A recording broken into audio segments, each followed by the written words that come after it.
You know, I know that if government says this is our history, people are going to say, oh, I'm not letting government historians decide what our history is. This seems to be a real challenge in an open society, is how do we get agreement on this, especially when, you know, parents want to have look, a Virginia governor's race was arguably decided on the strength of how influential should parents be on curriculum. How do we do this?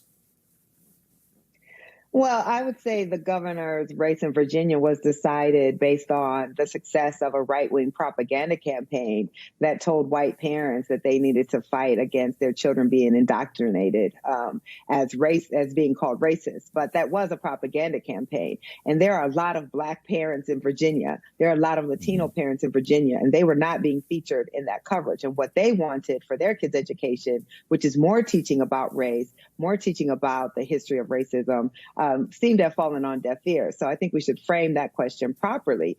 And I don't really understand this idea that parents should decide what's being taught. I'm not a professional educator. I don't have a degree in social studies or science. We send our children to school because we want them to be taught by people who have expertise in the subject area. And that is not my job. When the governor or the candidate said that he didn't think parents should be deciding what's being taught in school, he was panned for that. But that's just the fact.